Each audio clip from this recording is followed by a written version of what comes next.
You are not here by accident.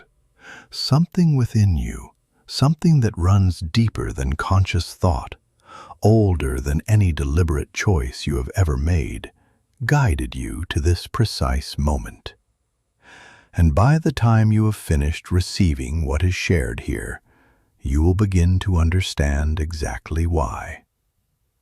Perhaps lately you have been feeling a quiet frustration you cannot fully name.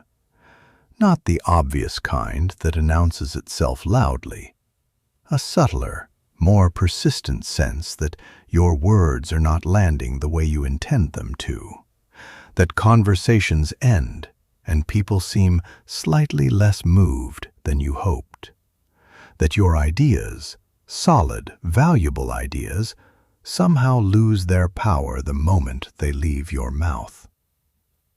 But what if this feeling is not a flaw in who you are? What if it is simply a signal that something within you is ready to be trained, sharpened, and fully awakened? Most people spend their entire lives refining what they say. They work on their vocabulary, their arguments, their confidence.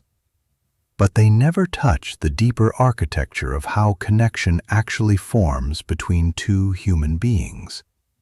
They never go beneath the surface. But not you. You are here. You are paying attention. And that already means something remarkable. Today, through this audiobook from Elite Success Audiobooks, you are going to discover the complete psychology of exceptional communication, the kind that builds instant trust, commands genuine respect, and leaves people feeling that talking with you was one of the most valuable experiences of their day. If even a fraction of what is shared here reshapes the way you show up in conversations, your relationships, your career, and your entire world will begin moving differently. This is your invitation to go all the way in. The foundations and psychology of connection. Welcome to what could become the most meaningful investment of time you make today. I recognize that sounds like a significant claim, especially when we are about to spend the next several hours together. But here is what you need to understand. Communication is not simply about talking. It is the master key that unlocks every significant door in your life. Your relationships, your professional growth, your self-confidence, your capacity to move people and ignite inspiration in others. All of it traces back to how effectively you can generate genuine connection with another human being through your words, your presence, and your understanding. Right now, you are probably thinking, I am already fairly decent at communicating. Most people believe exactly that about themselves. But here is what becomes clear after examining thousands upon thousands of human interactions. The gap between decent communicators and truly extraordinary ones has nothing to do with natural talent. The real difference lies in grasping the invisible psychology that drives human connection. And that is precisely what we are going to master together throughout this journey. When we complete this exploration, you will possess the capability to step into any environment, any conversation, any demanding scenario, and not merely survive it. You will completely own it. You will understand why certain individuals magnetically draw others toward them, while some struggle simply to be noticed. You will discover how to read people as though deciphering their thoughts, how to make anyone feel genuinely seen and valued, and how to communicate in ways that generate authentic influence and leave lasting positive impressions on people's lives.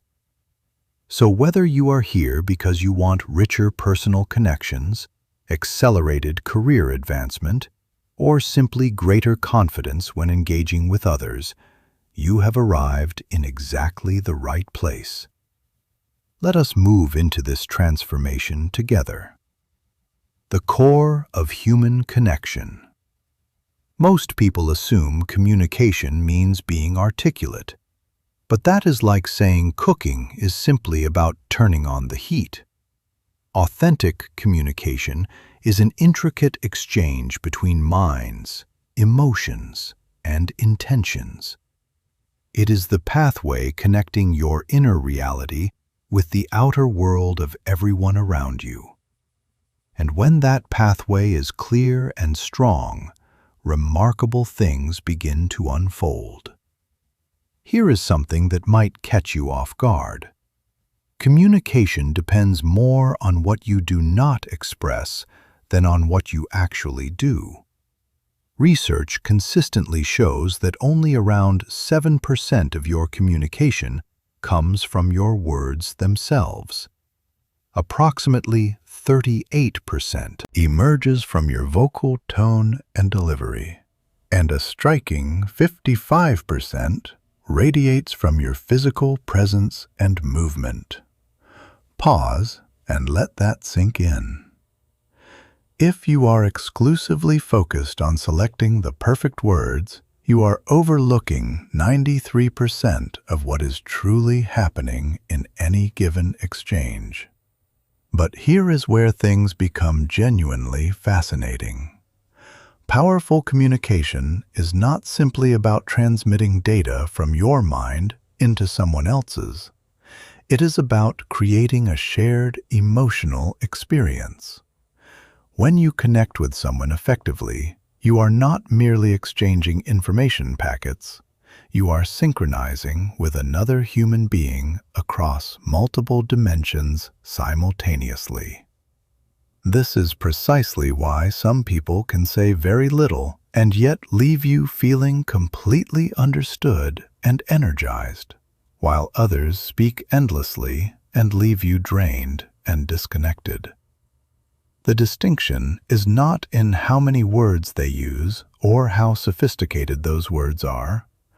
It lies in their capacity to generate what psychologists refer to as interpersonal resonance, a state in which two minds naturally locate each other's frequency and lock into harmony. Think about the most memorable conversations you have ever experienced. Perhaps it was with a close friend who simply got you completely. Or maybe a stranger you encountered who somehow made you feel immediately at ease. In those moments, something extraordinary was occurring beneath the surface. Your nervous systems were actually mirroring each other. Your breathing patterns were aligning. Your brain waves were beginning to move in concert. This is not a mystical idea. It is measurable neuroscience. When this alignment occurs, several powerful transformations take place. First, trust develops at extraordinary speed. Your unconscious mind recognizes the other person as safe and familiar, even if you only met them moments ago.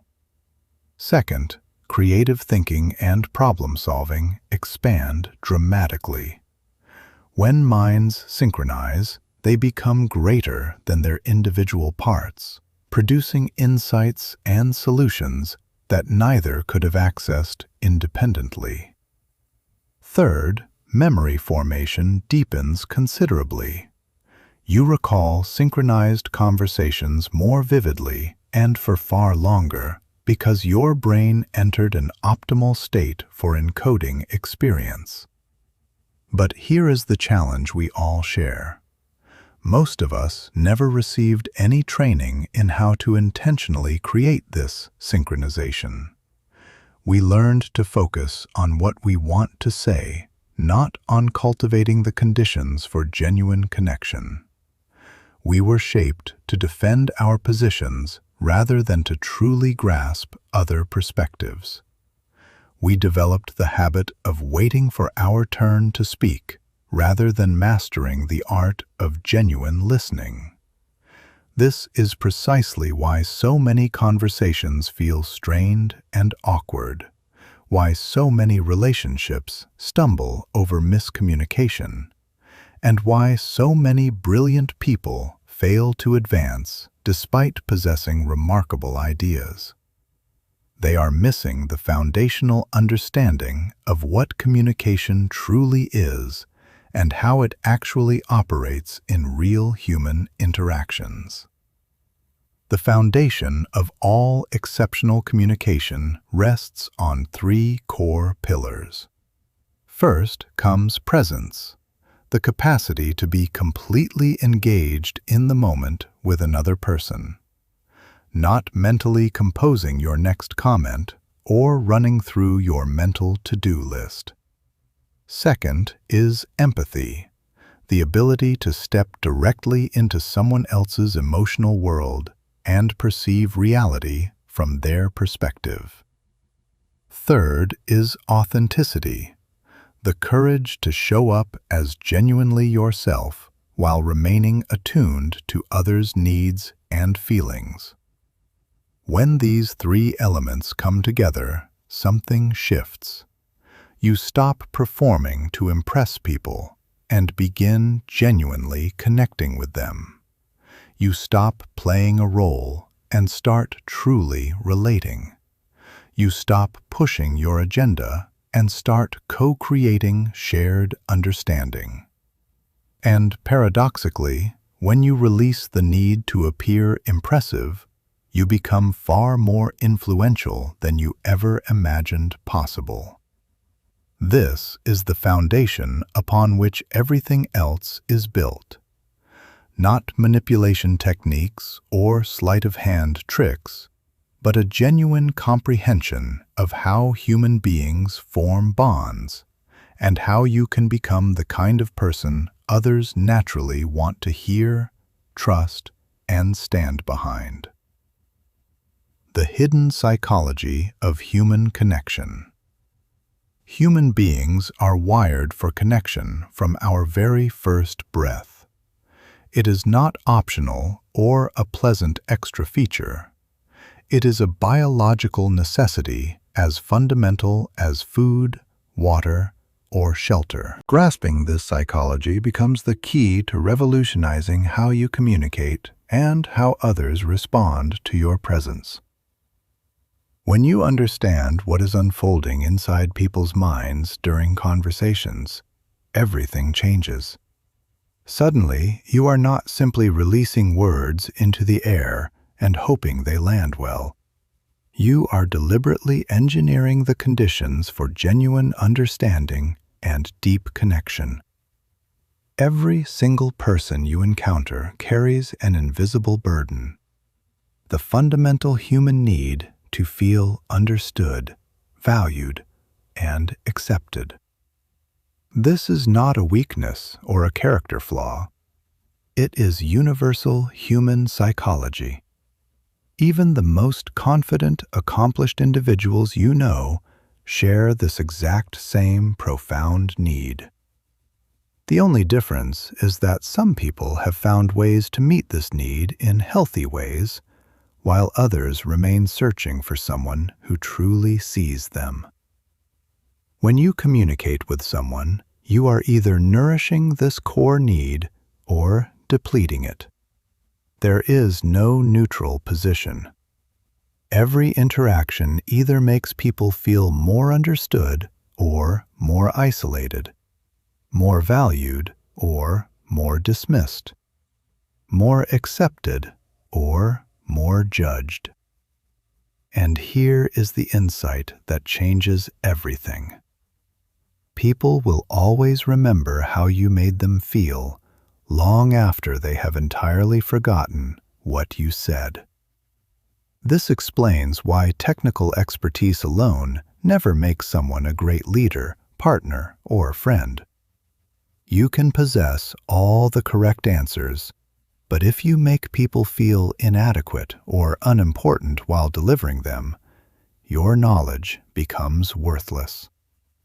Conversely, when you make people feel capable, intelligent, and valued, they will listen to you even when you are mistaken, because they trust that you genuinely care about their well-being.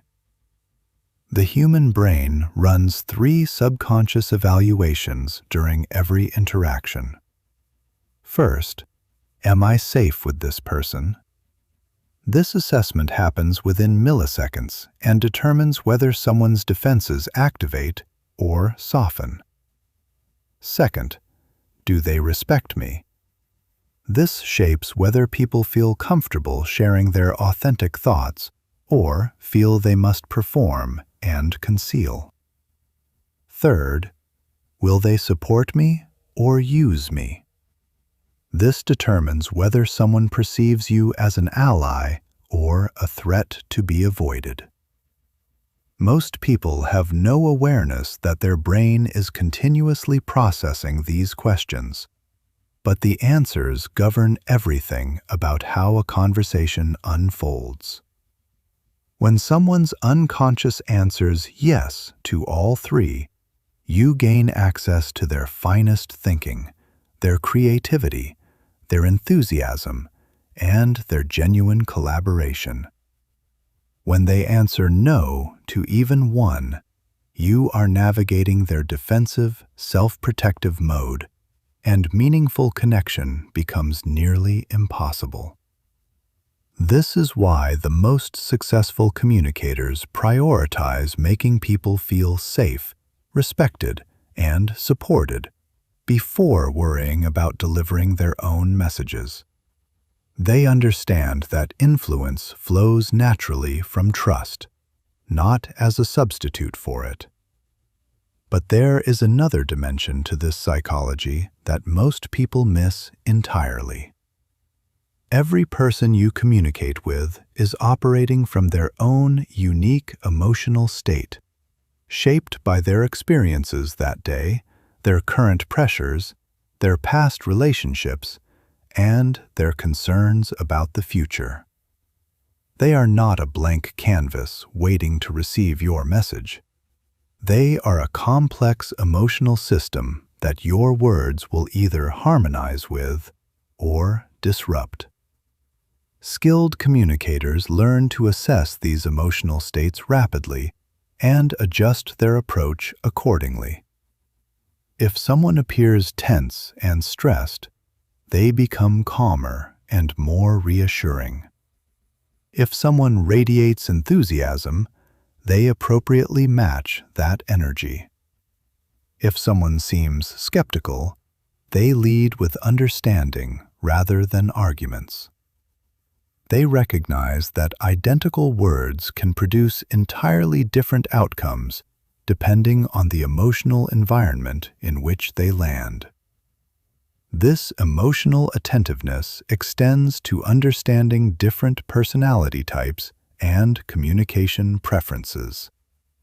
Some people process information quickly and want bottom-line conclusions.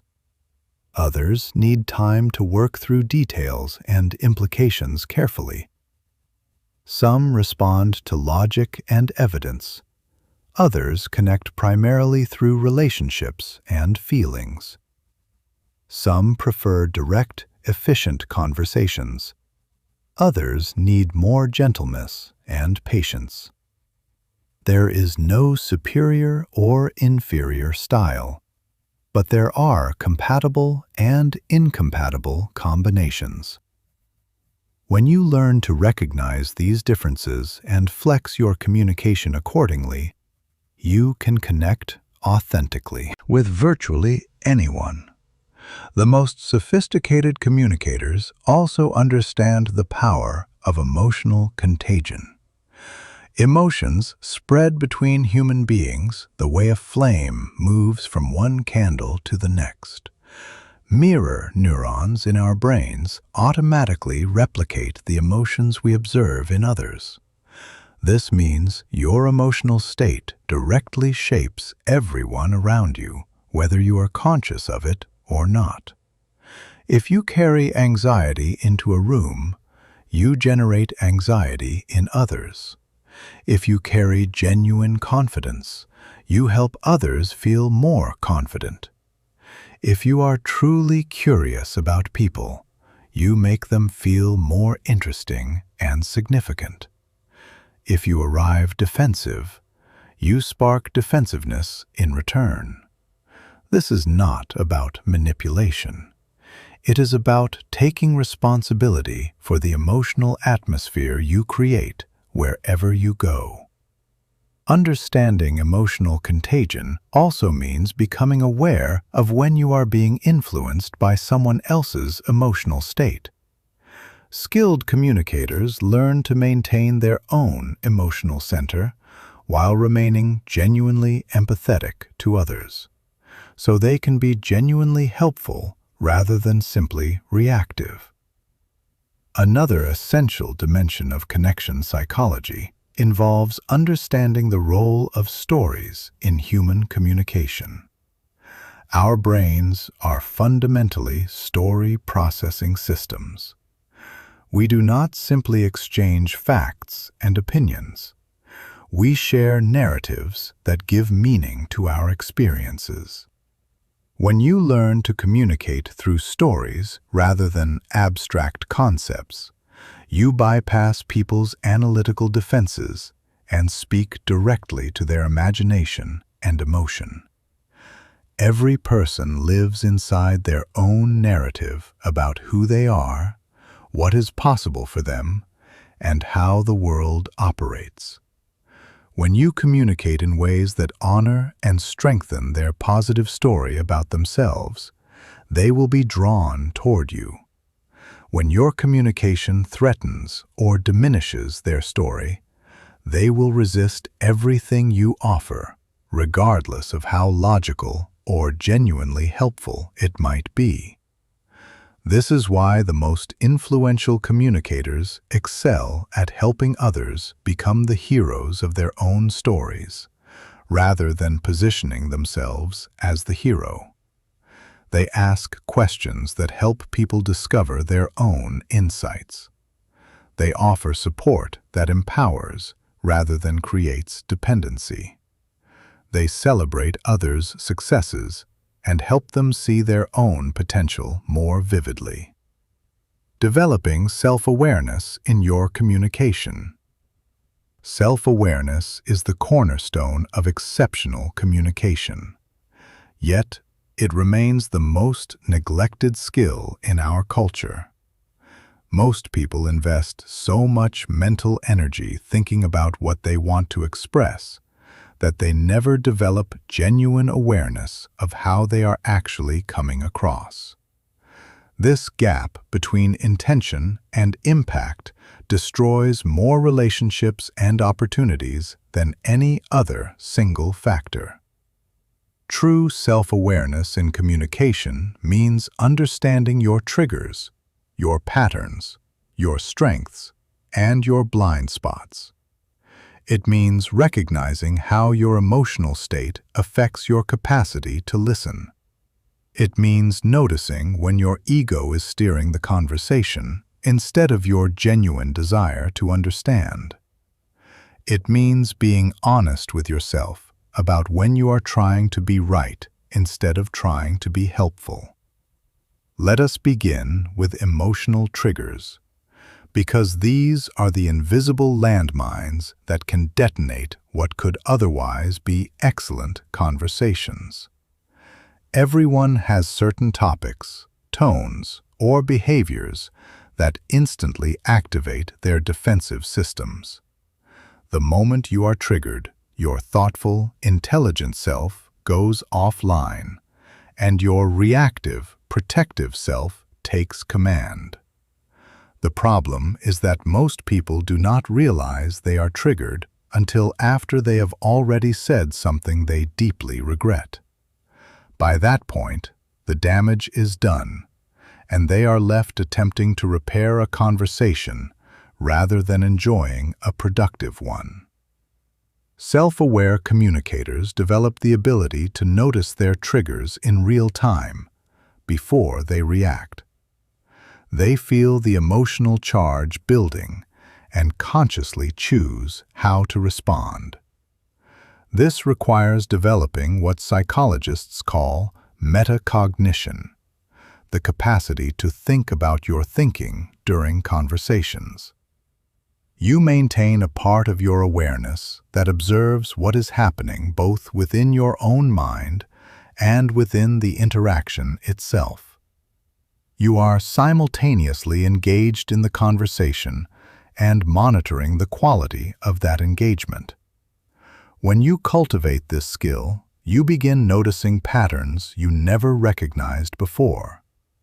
Perhaps you tend to interrupt when you are energized about an idea. Maybe you discover that you withdraw when someone raises their voice slightly.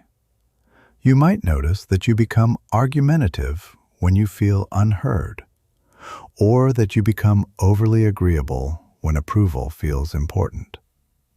These patterns are not character flaws. They are simply unconscious habits that once served a protective purpose, but may no longer serve you well. Once you can see them clearly, you can begin making different choices. Instead of reacting automatically, you create space between the stimulus and your response. And in that space lives your power to communicate with intention rather than reflex. Self-awareness also means understanding your communication strengths and learning to deploy them effectively. Perhaps you are naturally gifted at making people feel comfortable. Maybe you have a talent for simplifying complex ideas. Perhaps you are skilled at asking questions that help others think more clearly. When you genuinely know your strengths, you can bring them forward strategically to serve others and advance your goals. But equally important is awareness of your communication weaknesses, not for harsh self-judgment, but so you can compensate for them consciously.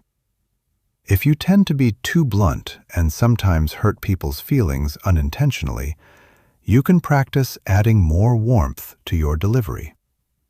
If you are naturally gentle, but sometimes fail to be direct about important matters, you can work on being more assertive when clarity is essential. One of the most powerful dimensions of self-awareness is learning to recognize your internal state and how it shapes your communication. When you are tired, stressed, overwhelmed, or distracted, your communication abilities contract significantly. You become less patient, less creative, less empathetic, and more prone to misreading situations or reacting poorly. Self-aware communicators develop approaches for managing their internal state before significant conversations. They take a few deep breaths to center themselves. They do a quick internal scan to identify any emotions that might interfere with their ability to listen well. They recognize when they are not in a suitable state for difficult conversations and postpone them when possible, or at least acknowledge their limitations openly. This kind of self-honesty is incredibly disarming and powerful.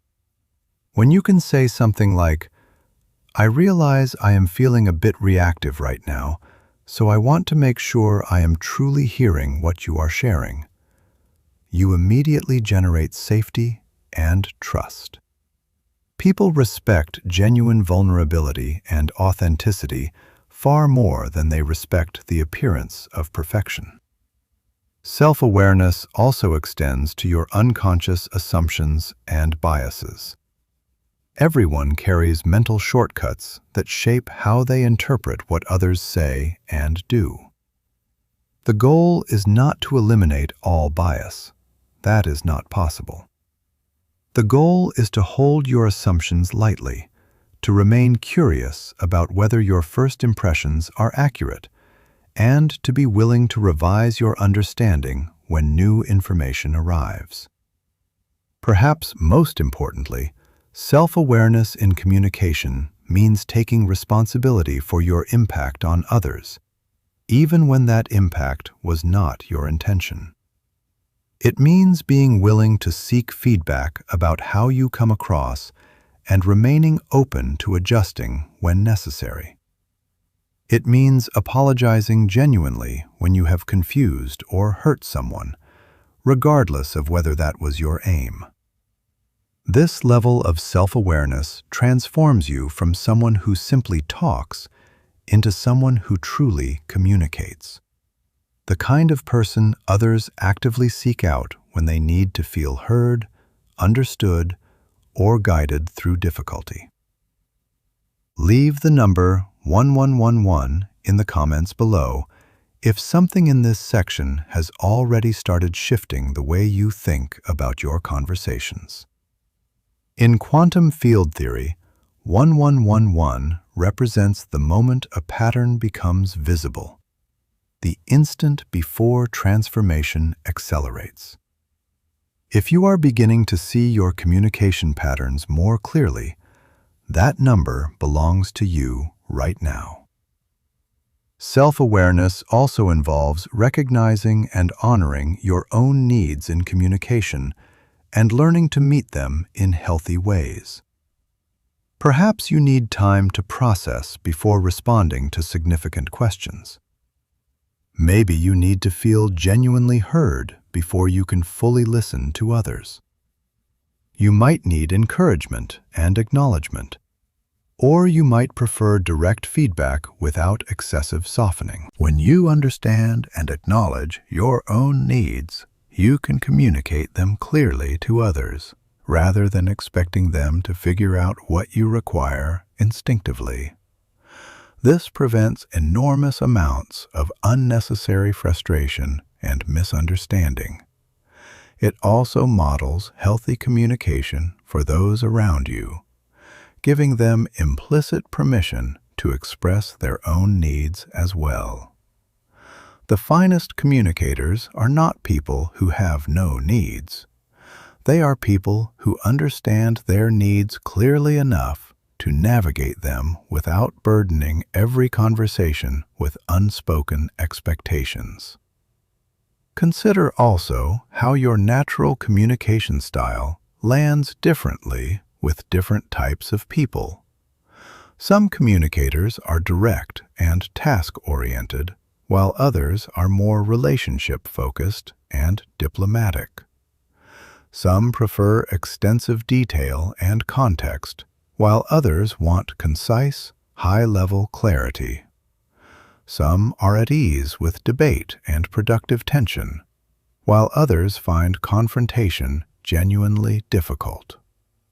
When you understand your natural tendencies, you can make deliberate choices about when to lead with your strengths and when to consciously adapt.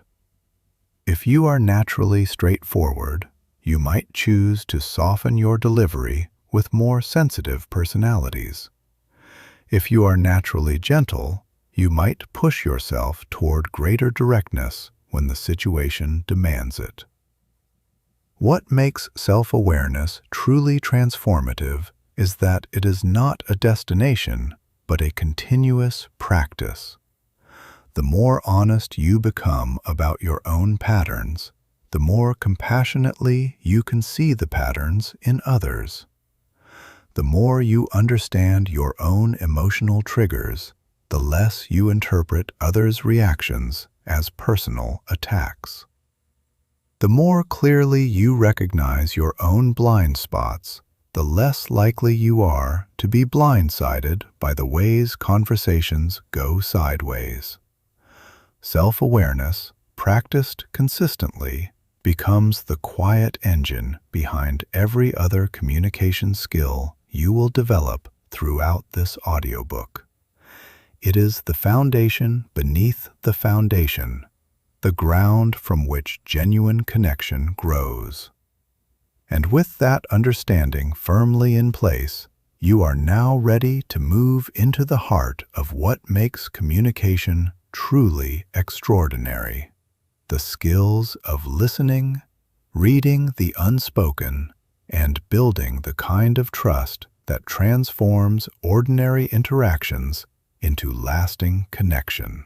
Mastering listening, reading signals, and building trust. The transformative power of deep listening. If communication were a competitive discipline, listening would be the skill that wins championships. Yet it is the one most people practice least. True listening is not sitting quietly while waiting for your turn to speak. It is not scanning for weaknesses in someone's argument. It is not mentally rehearsing your response while they are still talking. Real listening is a full contact activity that requires every dimension of your being, your mind, your heart, your intuition, and your complete presence. The difference between hearing and listening is like the difference between glancing at something and truly seeing it. Anyone with functioning ears can detect sounds, but listening is an active, deliberate choice that creates transformation in both the speaker and the person receiving them. When you genuinely listen to someone, you do not simply collect information. You receive the person themselves. Most people have rarely experienced being truly listened to in their entire lives. Consider that for a moment. Despite being surrounded by people who hear them speak every single day, most individuals have seldom felt the profound experience of having another human being offer them complete, undivided, non-judgmental attention. This is why exceptional listeners carry such extraordinary influence, and why people feel magnetically drawn toward them. Deep listening begins with recognizing that the goal is understanding, not agreement. You do not have to agree with someone in order to listen to them fully. In fact, some of the most powerful conversations occur between people who disagree strongly but maintain genuine respect for each other's humanity and perspective. When you approach listening with curiosity rather than judgment, you create the conditions for real dialogue instead of competing speeches. The first level of deep listening is paying careful attention to the words themselves, not just their surface meaning, but the emotional content beneath them. People rarely say exactly what they mean on their first attempt. They circle around their actual concerns. They use careful language to test whether you are safe to trust. They often express their deepest fears through seemingly offhand comments. Skilled listeners learn to hear the emotions behind the words. When someone says, "I am fine," in a tight, clipped voice, they register the frustration or hurt underneath. When someone uses absolute language like always or never, they recognize the emotional overwhelm that is distorting perspective. When someone speaks very quickly or very slowly, they notice the anxiety or deliberate care beneath the surface. But words are only the beginning. The second level of deep listening involves paying close attention to everything that is not being said. The pauses, the hesitations, the subjects that get avoided, the energy shifts that occur when certain topics arise. Sometimes the most significant communication happens in the silence between words. The third level is listening to the whole person, their posture, their breathing, their facial expressions, their gestures. Human beings communicate with their entire being. When you expand your listening to include all of these channels, you begin picking up information that others miss entirely. The fourth and most sophisticated level of listening is what we might call listening for possibility. This means hearing not only what someone is saying about their current situation, but what they are longing for, what they are afraid of, what they are moving toward or away from. You listen for their values, their aspirations, their unspoken needs, and their highest potential. When you listen at this level, you can often sense things that people are not even aware they are communicating. You might notice that someone complaining about their job is really expressing a desire for greater creativity or autonomy. Someone who seems angry might actually be feeling scared or overwhelmed. Someone who appears composed might be revealing subtle signs of self-doubt. This quality of deep listening requires extraordinary presence and consistent practice. Your mind naturally wants to wander, to plan your responses, to make judgments, to relate everything back to your own experience. Learning to quiet that mental noise and focus completely on another human being is like developing an entirely new sense. One of the most powerful instruments in deep listening is the reflective response. Instead of immediately offering advice or opinions, you first demonstrate genuine understanding by reflecting back what you have heard, both the content and the emotion. This serves two essential purposes. It shows the speaker that you are truly paying attention, and it gives them the opportunity to clarify any misunderstanding before the conversation moves further. Reflective listening might sound like, "It sounds like you are feeling stretched thin by all the demands on your time, and wondering if there is a path to greater balance without letting important people down." Or, "I am hearing that this decision matters deeply to you, and you want to be thorough before moving forward." This kind of response is profoundly validating because it demonstrates that you are not merely hearing words, you are understanding the person's experience. Most people are so hungry for this quality of attention that they open up significantly the moment they feel truly heard. Another essential aspect of deep listening is learning to ask questions that deepen understanding rather than satisfy your own curiosity. The most effective questions invite people to explore their own thoughts and feelings more fully, rather than putting them on the defensive or redirecting the conversation toward your own interests. Instead of, "Why did you do that?" which can carry a judgmental tone, consider asking, "What mattered most to you when you made that choice?" Instead of, "Don't you think you should?" which is advice disguised as a question, try, "What options are you weighing right now?"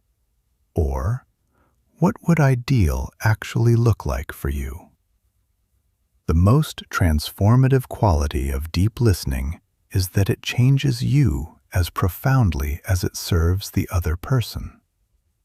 When you genuinely listen to people's stories, struggles, and dreams, you develop a richer understanding of human nature. You become less quick to judge, more genuinely compassionate, and more capable of perceiving situations from multiple perspectives simultaneously.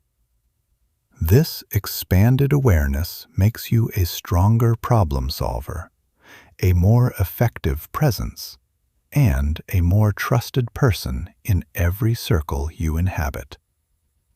People begin seeking you out not because you have all the answers, but because you help them find their own answers by creating the space for them to think with clarity and honesty.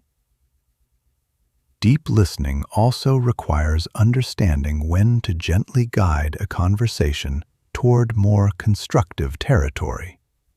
Sometimes people become locked in negative patterns, cycling through the same complaints without moving toward any kind of resolution.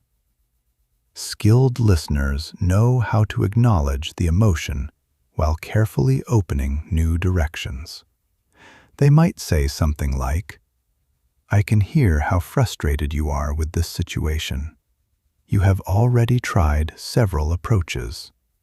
What would need to shift for you to feel like real progress is possible?" This honors the person's feelings while creating space for forward movement. Decoding the silent language of body and voice. While people can manage their words to some degree, their bodies reveal what is actually true. Nonverbal communication is the hidden language that exposes what people genuinely think, feel, and intend. Developing fluency in this silent language gives you a remarkable ability to understand others and respond appropriately to their unspoken needs and concerns. The challenge is that most people believe they are already skilled at reading body language because they notice the most obvious signals: crossed arms suggesting defensiveness, or a wide smile indicating happiness. But this surface-level interpretation frequently leads to misreading because the same gesture can carry entirely different meanings depending on context, cultural background, and individual personality.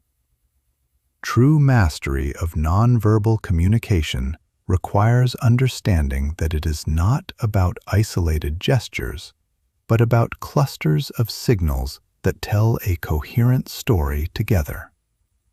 It is also about recognizing each individual's baseline behavior and noticing deviations from that norm, rather than applying blanket interpretations to everyone.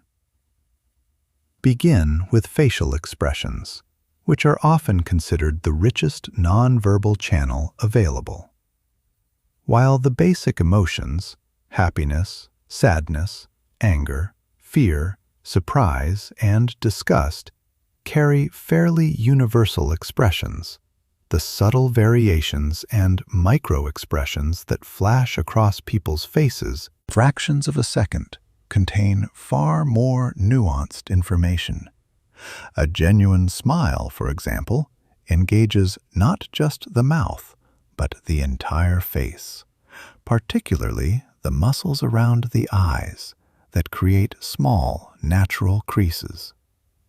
A polite or performed smile typically only engages the lower facial muscles, leaving the eyes unchanged. When you learn to notice this distinction, you can immediately sense whether someone is genuinely pleased or simply being socially appropriate. But even more valuable than reading emotions is learning to identify incongruence, moments when what someone is saying and what their face is communicating do not align. When words and facial expressions diverge, the face is almost always telling the more accurate story. Someone might express enthusiasm about a proposal, while their expression reveals hesitation or concern. Someone might claim to understand your explanation, while their face signals confusion. Eye contact patterns provide another rich source of information about what is unfolding inside someone's mind. While cultural norms around eye contact vary considerably, shifts from someone's typical pattern are almost always meaningful. Someone who normally maintains comfortable eye contact but suddenly begins looking away may be feeling uncomfortable with the topic. Someone who is usually more reserved but begins holding steady, direct eye contact may be emphasizing the sincerity of what they are sharing. Posture and body positioning communicate attitudes and comfort levels that people may not express in words.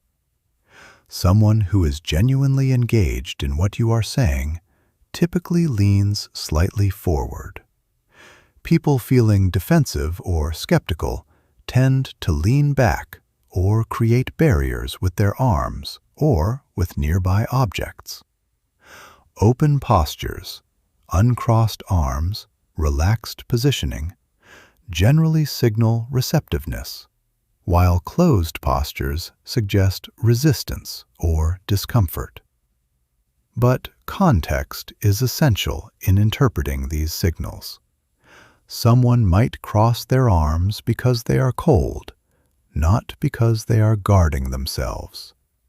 Someone might lean back because they are completely relaxed and at ease, not because they are withdrawing. This is why looking for clusters of signals and considering the broader environment is so critical. Gestures add another layer of meaning to verbal communication. What matters most is noticing changes from each person's established baseline. Someone who typically gestures freely but suddenly becomes still may be feeling uncertain or guarded.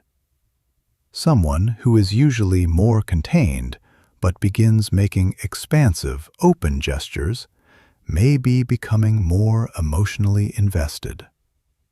The timing and coordination of gestures with speech also provides useful information. When someone's gestures lag behind their words or seem disconnected from their message, it may suggest they are navigating something complex or expressing themselves with less than full candor. Vocal tone and delivery carry enormous amounts of emotional content. The same words can communicate entirely different meanings depending on pace, pitch, volume, and inflection. A slight shift in vocal tone can transform a question from genuine curiosity to skeptical challenge. Learning to hear these subtle variations helps you respond to what people truly mean, not just what they literally say. Changes in breathing patterns often signal shifts in emotional state. Shallow, rapid breathing may suggest anxiety or heightened excitement. Deep, slow breathing typically indicates calm or deliberate consideration. Holding breath or releasing a long exhale can reveal frustration, relief, or overwhelm. Physical distance and spatial positioning also communicate important information about comfort and relationship dynamics. People naturally move closer to those they trust and feel safe with, and maintain greater distance from those they are less certain about. Someone who steps back during a conversation may need more personal space to feel comfortable, while someone who moves closer may be seeking greater connection and rapport. The most sophisticated application of this awareness involves calibrating your own nonverbal signals to create the emotional atmosphere you intend. When you are conscious of how your posture, gestures, facial expressions, and vocal tone affect others, you can deliberately cultivate feelings of safety, confidence, openness, or calm. This is not manipulation. It is taking genuine responsibility for the impact you have on others and using that awareness in service of authentic connection, creating rapport and establishing deep trust. Rapport is the invisible thread that weaves two people together beneath conscious awareness. When genuine rapport exists, communication flows with remarkable ease. Misunderstandings diminish dramatically, and influence increases exponentially. But here is what most people do not understand. Rapport is not something that simply happens to you. It is a skill you can develop and deploy deliberately in any interaction. The foundation of rapport lies in what researchers call unconscious matching. When people feel genuinely connected to each other, they naturally begin to mirror each other's posture, breathing, speech patterns, and energy. You have likely noticed this without recognizing it. How couples who have been together for years begin to sound similar, or how close friends unconsciously copy each other's gestures during animated conversations. Skilled communicators do not wait for this natural mirroring to emerge. They initiate rapport intentionally by subtly matching and reflecting others while remaining completely genuine. This is not about copying someone in an obvious way that makes them uncomfortable. It is about finding the rhythm and tone that helps the other person feel most naturally at ease. Begin by matching their overall energy level. If someone speaks softly and moves with quiet deliberateness, do not meet them with high energy and rapid delivery. If someone is naturally expressive and enthusiastic, do not respond with flat restraint. This does not mean becoming someone you are not. It means finding the expression of yourself that resonates most naturally with the person in front of you. You can also match speech patterns subtly. If someone speaks thoughtfully and takes their time choosing words, give them space to express themselves fully. If someone speaks quickly and moves between ideas fluidly, you can meet that rhythm while still maintaining clarity. If someone uses visual language, phrases like, "I see what you mean," or "That looks right to me," you can incorporate similar visual metaphors into your own responses. But the most powerful rapport building occurs at the emotional level. When you can accurately identify and reflect someone's emotional state, they feel understood in a way that goes beyond words. This requires what emotional intelligence researchers call affective empathy, the capacity to genuinely sense an echo of what another person is experiencing. This does not mean absorbing their emotions completely or losing your own center. It means opening yourself sufficiently to sense their emotional reality and then responding in a way that acknowledges and validates that experience.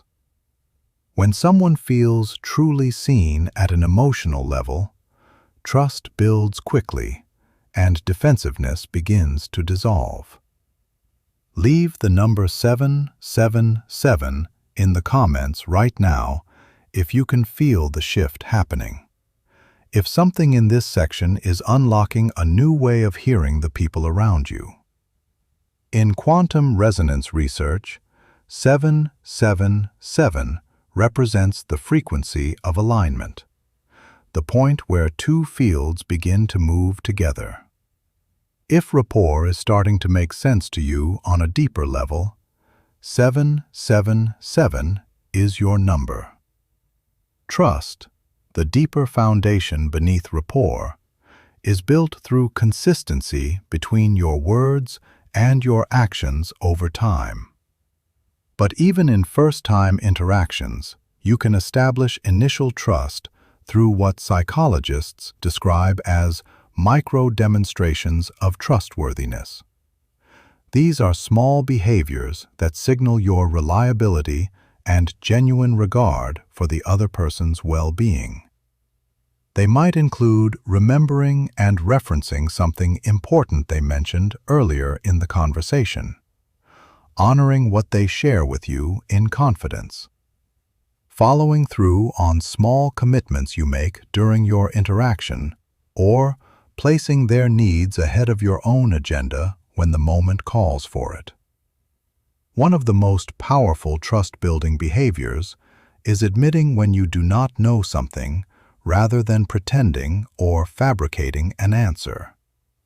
Most people respect honesty and genuine humility far more than they respect false certainty. When you can say, "I do not have a complete answer to that right now, but I would be glad to find out and get back to you," you actually strengthen rather than weaken your credibility. Another essential element of trust building is demonstrating authentic interest in the other person as an individual, not merely as someone who can help you accomplish your goals. This means asking thoughtful questions about their experiences, perspectives, and opinions, and then genuinely listening to what they share rather than simply waiting for your next opportunity to speak. People can sense the difference between genuine curiosity and performative politeness. Authentic interest in others is one of the most appealing and trust-building qualities you can develop.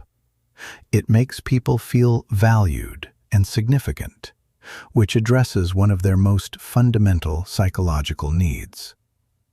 The physical environment also plays a role in establishing rapport and trust.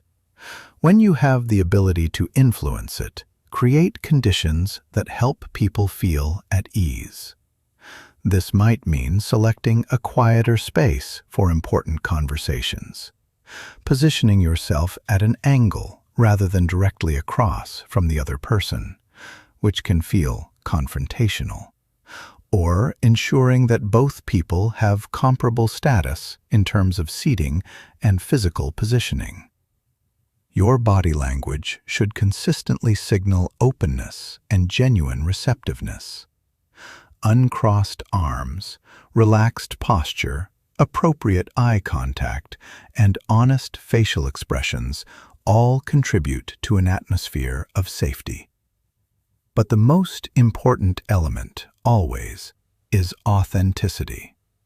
People sense the difference between someone who is performing rapport and someone who is genuinely present with them. Building rapport and trust also requires respecting boundaries. Pay careful attention to signals that someone may be feeling pressured, uncomfortable, or overwhelmed, and adjust your approach accordingly. Moving too quickly or pushing too intensely can damage rapport even when your intentions are genuinely good. Different personalities require different approaches to building trust and connection. Some people warm up quickly and appreciate immediate personal sharing and friendly conversation. Others prefer to establish competence and credibility before they feel safe enough to trust. Some value directness and efficiency. Others need more time to build comfort at their own pace. The key is developing sensitivity to these differences and adapting your approach while remaining true to who you genuinely are. You are not trying to become a different person. You are discovering the most fitting expression of yourself for each unique encounter. Trust is also maintained through consistent follow-through over time. If you say you will call someone, make that call. If you commit to sending information, send it promptly. If you set a deadline, honor it. These small consistencies accumulate into a foundation of reliability that supports every future interaction. Perhaps the most important dimension of lasting trust is demonstrating that you genuinely have the other person's best interests at heart, not just your own. This means being willing to recommend something that does not directly benefit you if it is truly the right option for them. It means giving credit generously and accepting responsibility for your mistakes honestly. It means being transparent about potential risks or downsides, rather than only highlighting the advantages. When people genuinely believe that you care about their success and well-being, they will share their real concerns, their honest feedback, and their authentic thinking with you. This quality of trust transforms ordinary interactions into the kind of meaningful exchanges that shape careers, deepen friendships, and build partnerships that endure through difficulty and change. It is the invisible architecture of every extraordinary relationship, professional or personal, that has ever been built. And when you operate from this level of trustworthiness consistently, not as a strategy, but as a genuine expression of who you are, something quietly extraordinary begins to happen. People start coming to you not because they have to, but because they choose to. They bring you into important conversations, they share their real challenges, and they trust you with the parts of themselves they rarely reveal to anyone. This is the natural outcome of communication built on genuine presence, authentic listening, and trust that has been earned through consistent, honest action over time. You do not have to chase influence when you build it on this foundation. It finds you, and it stays. The skills you have developed through this section, deep listening, reading nonverbal signals, creating rapport, establishing trust, are not separate tools you pick up and put down depending on the situation. They are dimensions of a single way of being with people, a way of showing up that says, without words, that you are here, that you are genuinely paying attention, and that the person in front of you matters. When these qualities become natural to how you move through conversations, you stop working to connect with people and simply begin connecting. And that shift, subtle as it sounds, changes the entire texture of your communication life. In the next section, we move into territory that most people find the most challenging: navigating difficult conversations, understanding the science of ethical influence, and developing the emotional intelligence that turns ordinary communicators into truly extraordinary ones. Everything you have learned so far has been preparing you for exactly this. There is one more dimension worth naming before we cross into that territory, because it ties everything in this section together into a single, unified principle. The communicators who are most trusted, most sought after, and most genuinely influential are not those who have mastered the most techniques. They are the ones who have made a quiet, consistent decision to place the other person at the center of every conversation. Not because it is a strategy for getting what they want, but because they have come to understand that the quality of your connections is the quality of your life.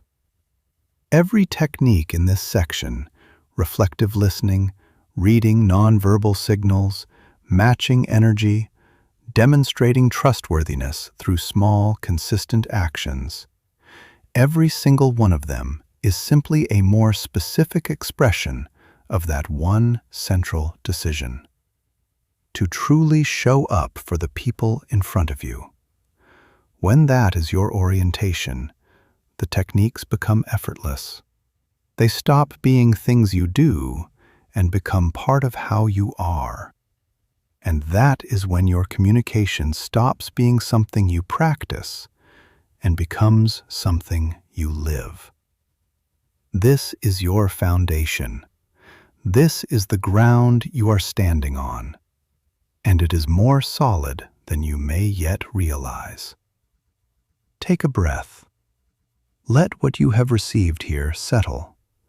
because what comes next is where it all gets applied at the highest level. Navigating challenges, influence, and emotional mastery. Navigating challenging conversations with grace.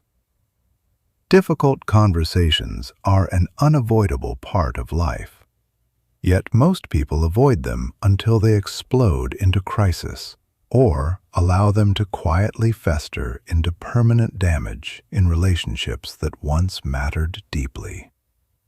The ability to move through challenging discussions with genuine skill is perhaps the most valuable communication capability you can develop, because it determines whether conflict becomes an opportunity for deeper understanding or a source of lasting resentment.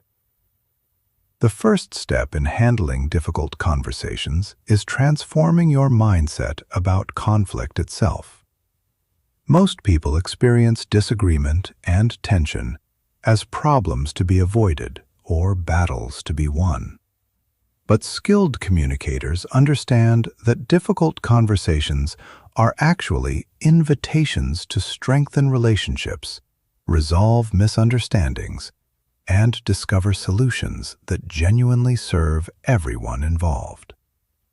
This shift in perspective changes everything about how you enter challenging discussions. Instead of approaching them with dread and defensiveness, you arrive with curiosity and genuine hope. Instead of trying to prove you are right, you focus on understanding what is truly happening and finding a path forward that honors everyone's real needs. Before initiating a difficult conversation, take time to clarify your own intentions and emotional state. Ask yourself honestly, what outcome do I truly want from this exchange? Am I seeking to understand, to resolve a problem, to express something important, or to request a specific change? The clearer you are about your genuine goals, the more likely you are to achieve them. Also, examine your emotional state with honesty.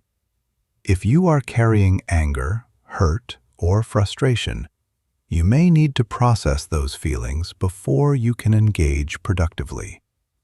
This does not mean suppressing your emotions. It means ensuring that you can express them constructively rather than reactively. When you do initiate the conversation, begin by establishing what communication experts call safety. Make it unmistakably clear that your goal is mutual understanding and collaborative problem-solving, not blame, not punishment, not winning. You might say something like, "I care about this relationship, and I think there is something important we need to work through together. My hope is that we can understand each other more clearly and find a direction forward that works for both of us." Use statements rooted in your own experience rather than accusations directed at the other person. Instead of "you always interrupt me," try, "I have noticed that I sometimes feel unheard in our conversations, and I would really like to find a better way for us to communicate." This approach centers your experience rather than attacking the other person's character. Listen for the feeling and the need underneath the other person's words, not just their literal statements.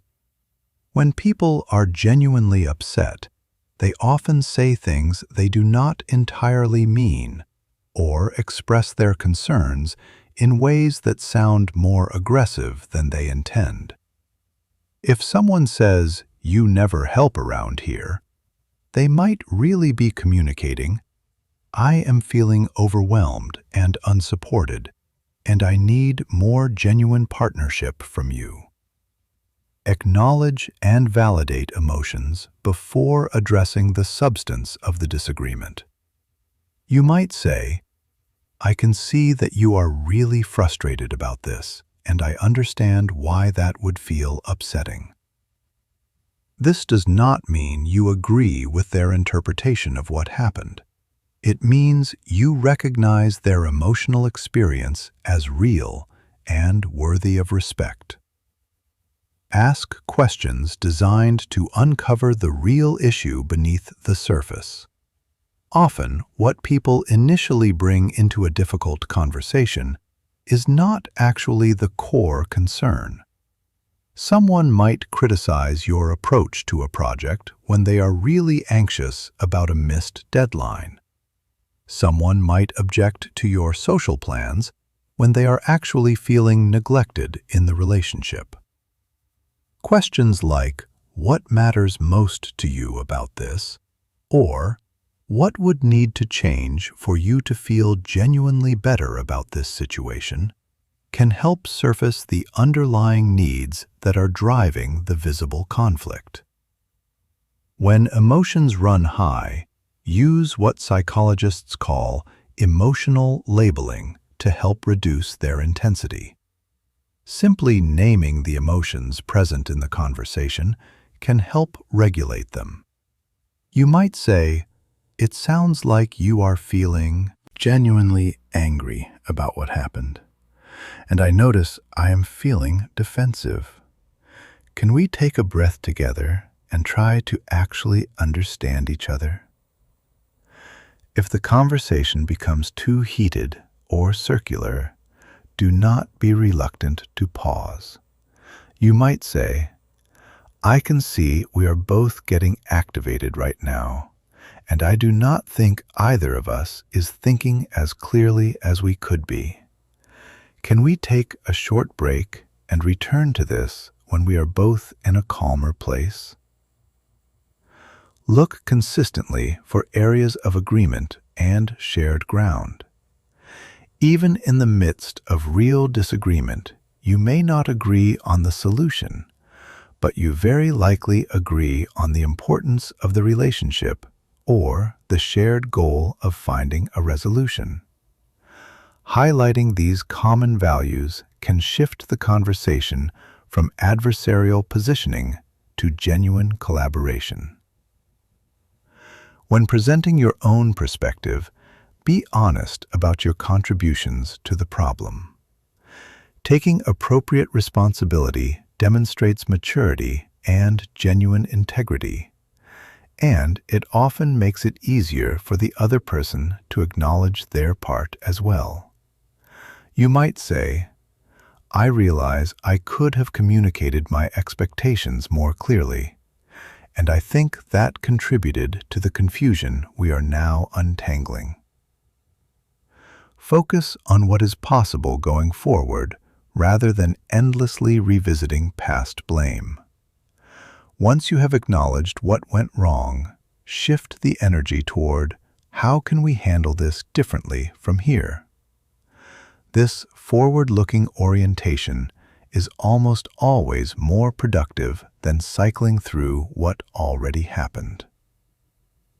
Be willing to apologize authentically when you have made mistakes, but make sure your apologies are specific and include a genuine commitment to changed behavior. An effective apology acknowledges precisely what you did wrong, expresses sincere regret for the impact it had, and commits to concrete adjustments going forward. Sometimes, difficult conversations reveal that people hold fundamentally different values or needs that cannot be easily reconciled. In these moments, the goal shifts from reaching agreement to finding a way to coexist with mutual respect despite the difference. You may need to agree to disagree while still maintaining the relationship and treating each other with dignity. Remember that not every difficult conversation concludes with a neat resolution. Sometimes the conversation is simply the beginning of a longer process of rebuilding trust or gradually shifting established patterns. The most important commitment throughout the entire process is maintaining genuine respect for the other person's humanity, even when you strongly disagree with their actions or perspective. People can sense whether you see them as fundamentally good but misguided, or fundamentally flawed and beyond understanding. That distinction determines whether difficult conversations ultimately strengthen or erode the relationship over time. The science and art of ethical influence. True persuasion is not manipulation or coercion. It is the art of helping others see possibilities they had not yet considered.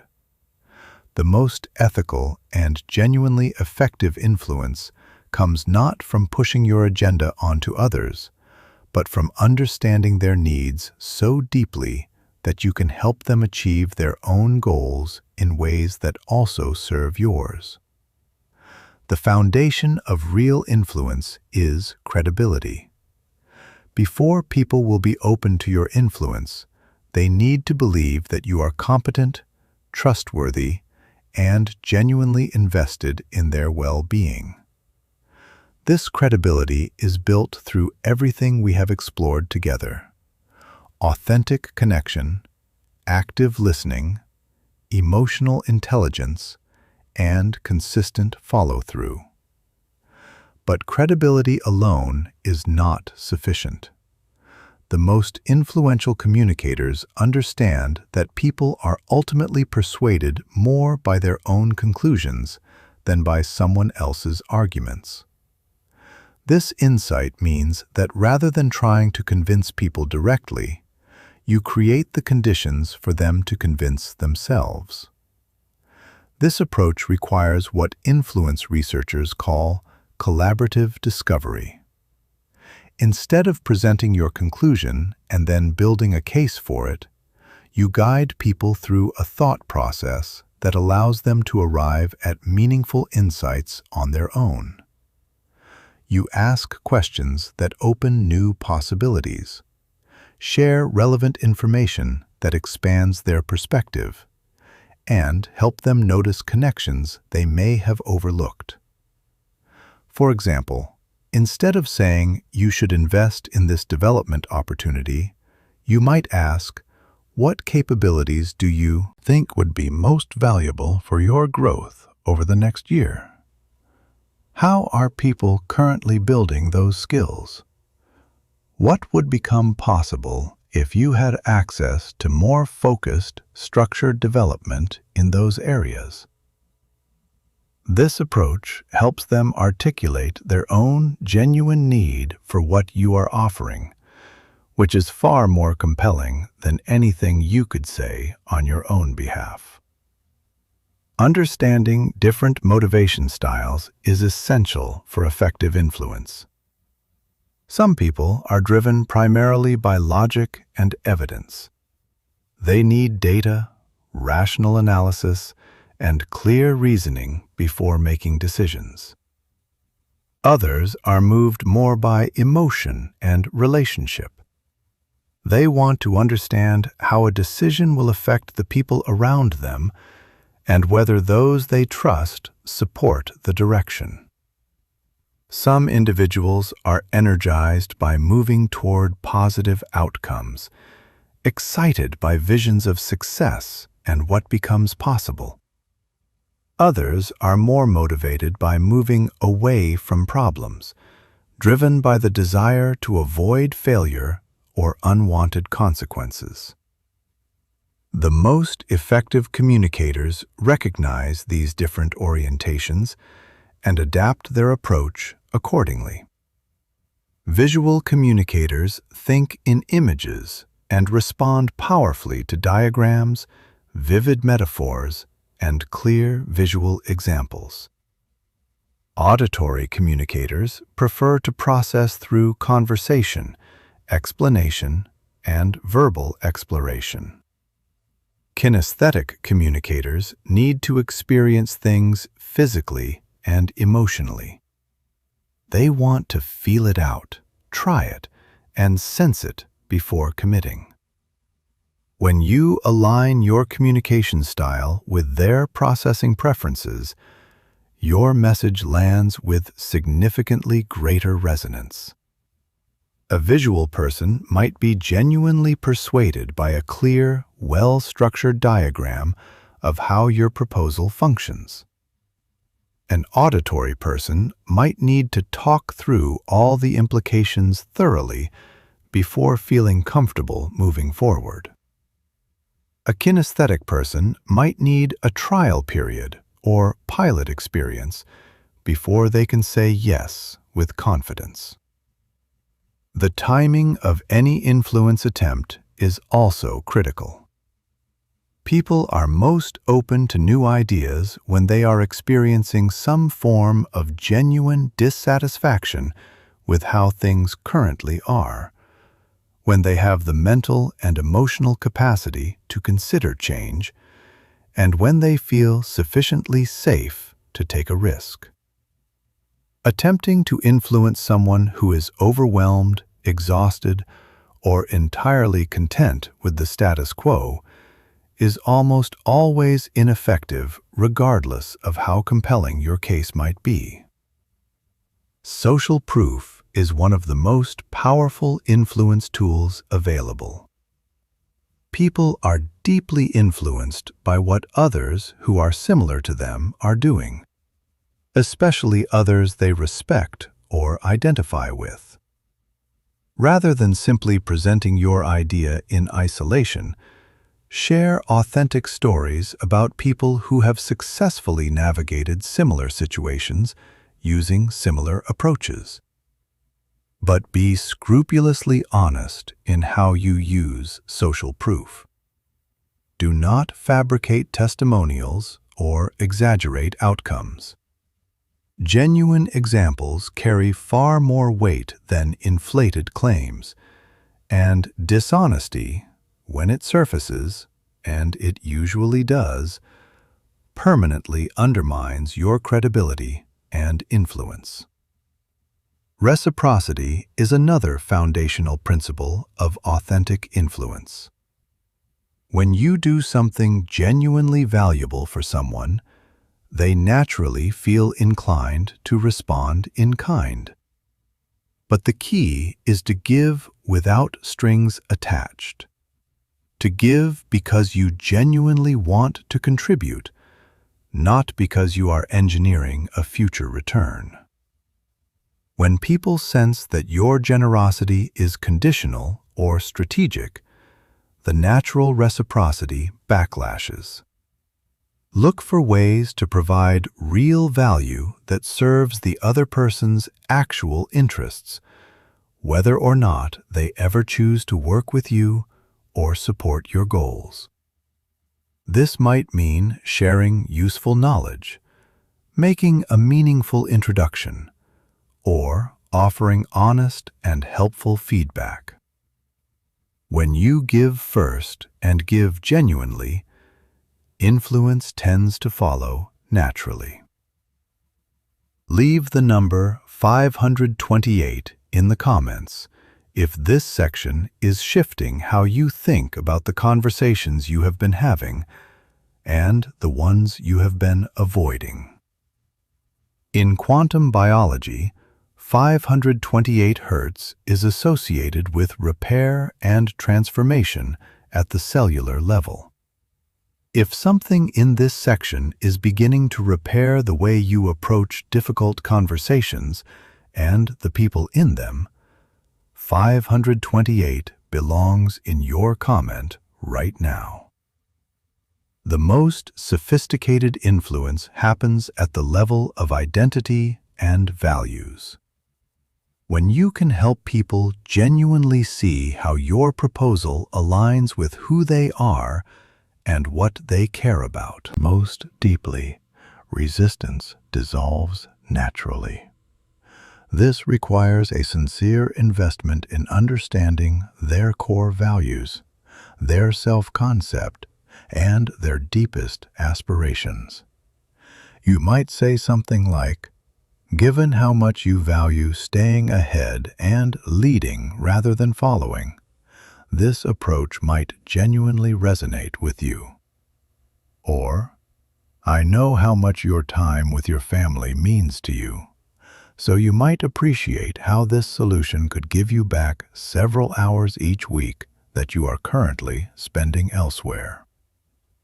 Storytelling is perhaps the most powerful influence instrument available to any communicator.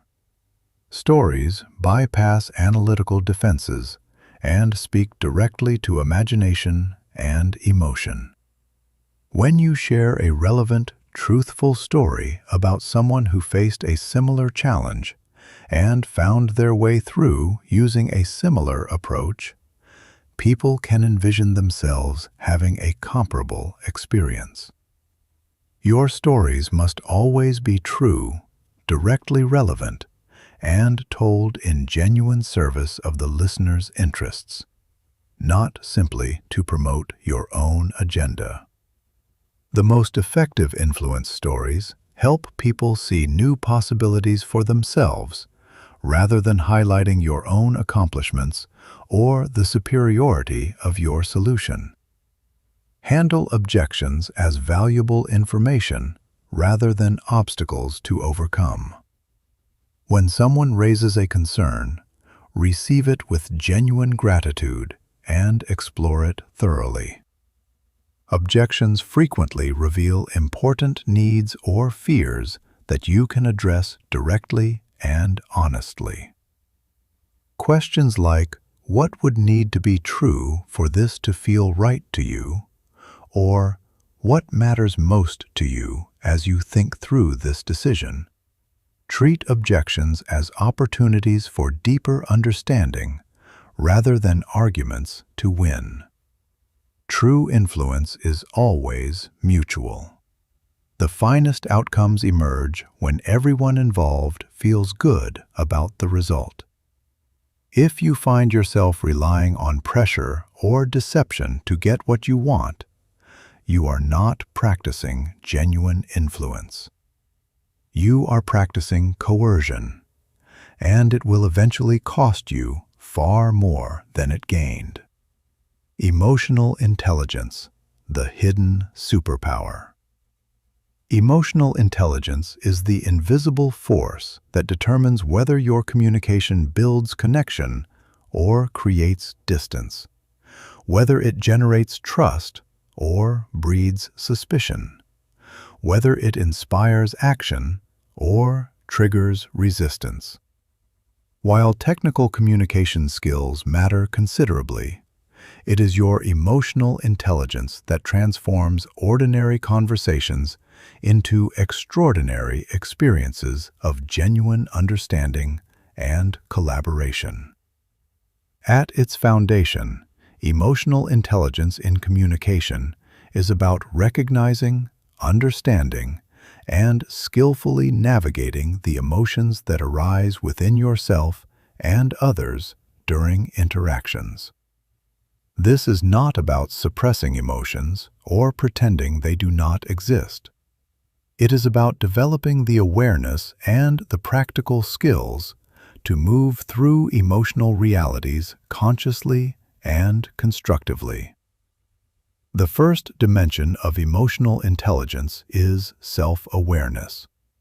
Your ability to recognize your own emotions as they arise and understand how they shape your communication.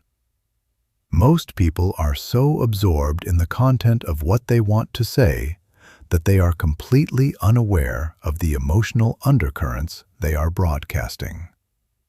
Yet these emotional signals often communicate far more powerfully than the words themselves. When you are frustrated, anxious, excited, or uncertain, that emotional state colors everything you say and how you deliver it.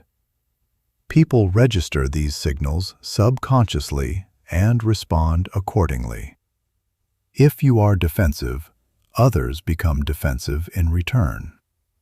If you are genuinely curious and open, others feel safe to share more authentically. Developing emotional self-awareness requires what researchers call emotional granularity, the ability to distinguish between different emotional states with real precision. Rather than simply knowing that you feel good or bad, you learn to identify the specific texture of what you are experiencing. Contentment, enthusiasm, quiet frustration, disappointment, concern, or restlessness. This precision is significant because different emotional states call for different responses. The approach that serves you when you are mildly concerned will not be effective when you are deeply anxious. The communication style that works when you are energized may create problems when you are genuinely overwhelmed. The second dimension is self-regulation, your capacity to manage your emotional responses consciously rather than being controlled by them. This does not mean becoming emotionally flat or performing emotional neutrality. It means developing the ability to feel your emotions fully while choosing how to express them in ways that serve the conversation and the relationship. Self-regulation begins with creating space between stimulus and response. When something activates a strong emotional reaction, rather than immediately speaking or acting from that state, you pause long enough to choose your response deliberately.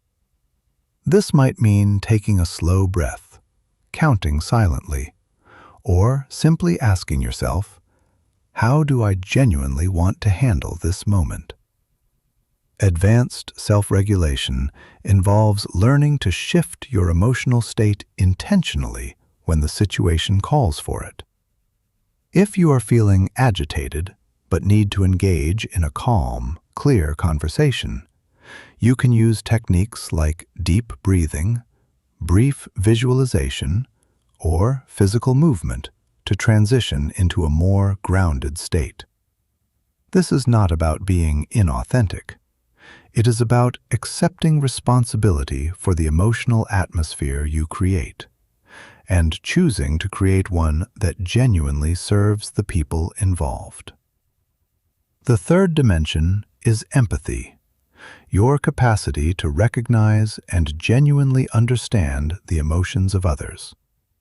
This extends far beyond noticing obvious emotional displays. It involves picking up subtle cues, understanding the emotional context beneath someone's words, and sensing unspoken feelings that are shaping their behavior.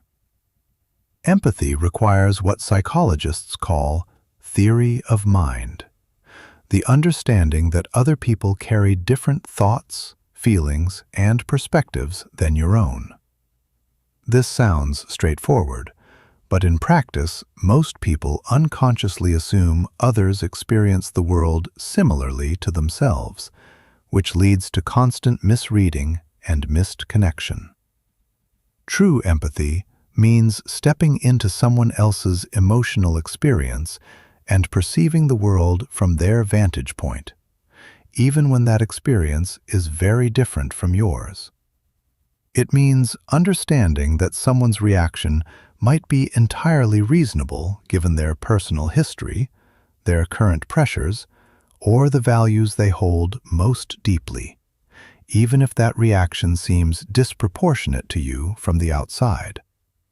Developing genuine empathy requires curiosity about others' inner lives and a sincere willingness to ask questions that help you understand their perspective more fully. Instead of judging someone's emotional response, you explore it.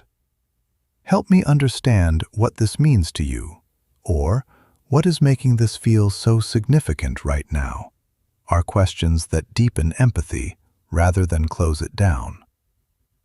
The fourth dimension is social awareness, your capacity to read the emotional dynamics of groups and understand how emotions spread and shape collective behavior. Every group carries an emotional climate that affects how people think, communicate, and make decisions. Some environments feel energized and optimistic. Others carry a tension that makes honest communication feel risky. Skilled communicators can read these dynamics quickly and influence them through their own emotional presence.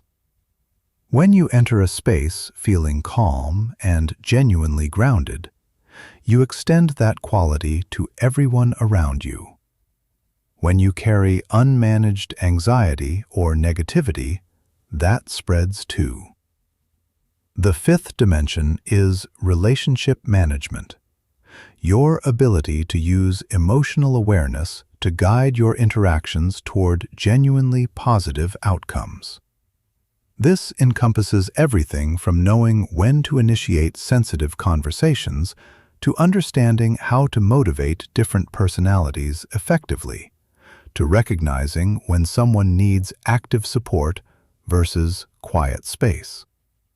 Relationship management also means repairing connections after misunderstandings, expressing appreciation in ways that genuinely land, and navigating the complex emotional terrain of human relationships over time. Emotional intelligence is not a skill you master once and then possess permanently. It requires continuous attention to your own patterns, ongoing, genuine curiosity about others' experiences, and willingness to keep learning from both the conversations that go beautifully and the ones that do not. The investment in developing emotional intelligence returns enormous value in every area of life. Relationships deepen and become more genuinely satisfying. Conflicts resolve more quickly and more completely. Influence grows naturally because people trust your emotional wisdom. And perhaps most significantly, you become the kind of person others actively seek out when they are navigating difficulty, not because you have all the answers, but because your presence itself creates the conditions for clarity. One of the most important applications of emotional intelligence is learning to separate impact from intent. Just because someone's behavior affects you painfully does not mean harm was intended. And just because you did not intend to upset someone does not make your impact any less real or less important to address. Emotionally intelligent communicators hold both truths simultaneously. They can say, "I do not think you meant to dismiss what I shared, but I felt invisible when the conversation moved on." Or, "I realize I came across as critical, even though I was trying to be helpful. Let me try expressing this differently." These responses take responsibility without assigning blame, the hallmark of emotionally mature communication. Emotional intelligence also involves recognizing that emotions carry real information. Anger frequently signals that a boundary has been crossed. Anxiety often indicates that someone needs more clarity before moving forward. Sadness may be communicating a need for genuine empathy before any solutions are offered. Rather than eliminating emotions from communication, emotionally intelligent people learn to use emotional information to communicate more effectively. They understand that addressing the emotional layer of an interaction often resolves the practical layer far more quickly than going straight to logic ever could. There is a particular quality that emerges in people who have genuinely developed their emotional intelligence, a kind of steady, warm presence others can sense even before any words are exchanged. It is the quality of someone who is not managing you or performing for you, who is fully here and genuinely paying attention.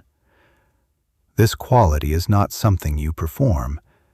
It is something you grow into through honest self-examination and the willingness to stay present even when that is uncomfortable. The people who carry this quality were not born with it. They developed it through practice and through a commitment to the inner work that most people quietly avoid. You are doing that work right now. As we move into the final section of this audiobook, you will take everything built across these 3 sections and apply it at the highest levels: professional excellence, personal relationships, public speaking, and the ongoing journey of growth. What awaits is not more theory.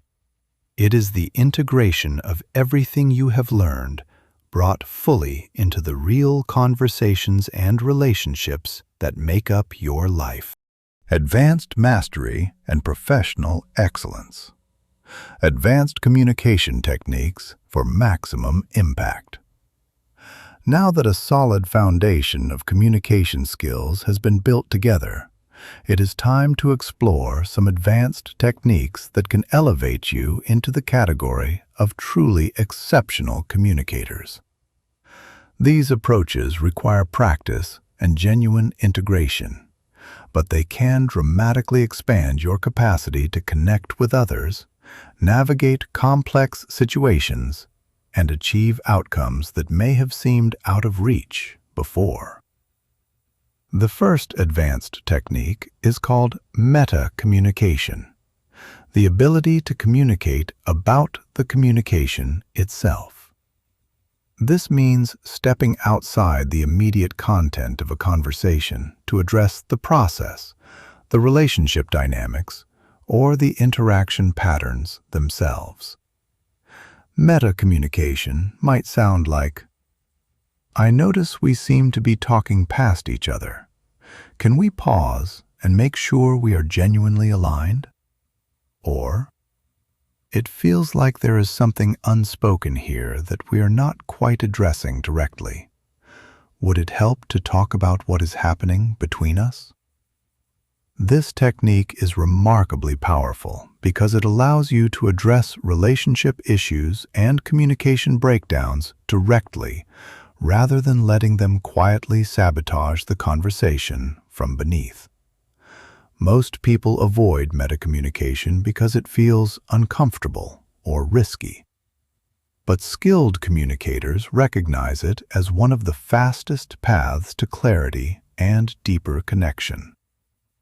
Another advanced technique is reframing, the ability to help others perceive situations from perspectives that open up possibilities they had not yet considered. Reframing does not mean minimizing someone's experience or dismissing their concern. It means helping them see additional layers of meaning or discover new pathways forward. If someone says, "This project is a complete disaster," you might reframe by saying, "It sounds like you are identifying some significant challenges that need real attention.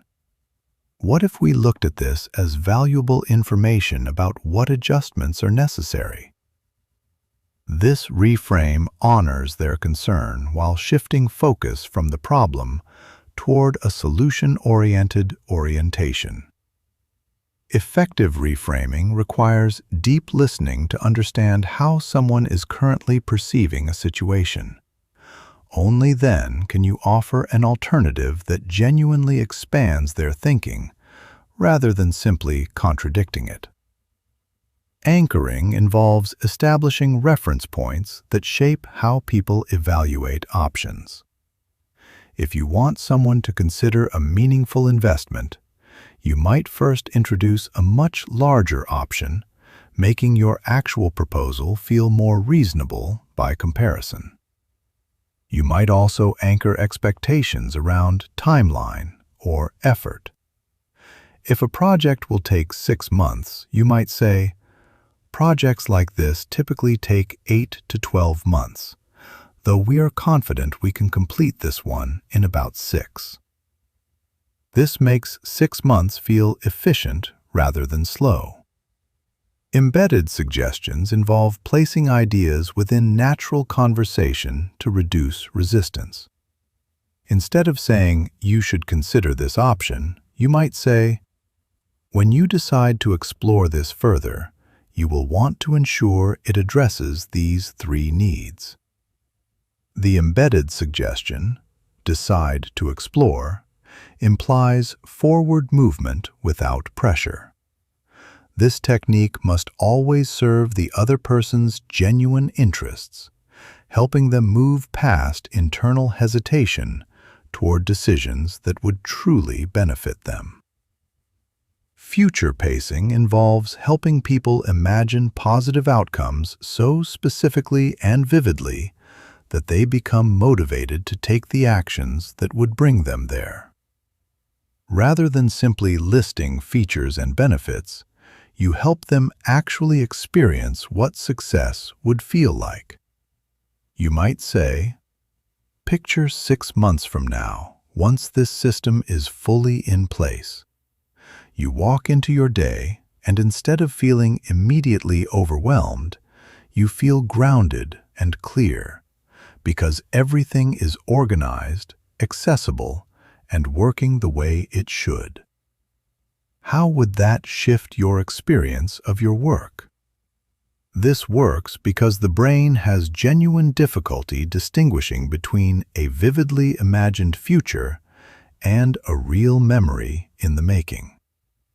When someone imagines a positive outcome with real specificity, they begin to feel motivated as though that outcome is already partly real. Presuppositions involve structuring language in ways that assume certain things to be true, making it easier for others to accept a direction without having to actively decide. Instead of asking, "Would you like to set up a follow-up conversation?" you might say, "When would work best for our next conversation?"